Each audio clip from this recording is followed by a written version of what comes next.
স্বৈরাচার বিরোধী আন্দোলনে শহীদদের স্মরণে দোয়া ও মোনাজাত ও আনন্দ মিছিল। আব্দুল ওয়াহাব, ভুরুঙ্গামারী।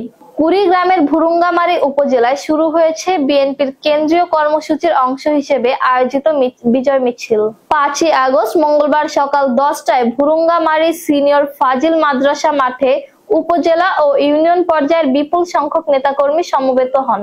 কর্মসূচির শুরুতেই স্বৈরাচারী শাসনামলে শহীদ হওয়া সকল শহীদদের আত্মার মাগফিরাত কামনায় অনুষ্ঠিত হয় এক বিশেষ দোয়া ও মোনাজাত। মাদ্রাসা মাঠে নীরব পরিবেশে অনুষ্ঠিত এই দোয়ায় অংশগ্রহণ করেন বিএনপি ও এর সহযোগী সংগঠনের নেতৃবৃন্দ।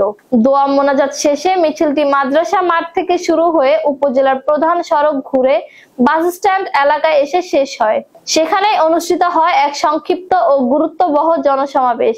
সমাবেশে প্রভাষক শহীদুল ইসলাম আকন্দের সঞ্চালনায় বক্তব্য রাখেন উপজেলা যুবদলের আহ্বায়ক মোহাম্মদ রফিকুল ইসলাম শান্ত, সাবেক সিনিয়র সহসভাপতি কাজী নিজাম, জয়মনিরহাট ইউনিয়ন পরিষদের চেয়ারম্যান আব্দুল ওয়াদুদ, জেলা বিএনপির অন্যতম সদস্য শাহানুর আশরাফ জুয়েল সহ আরো অনেকে উপস্থিত ছিলেন।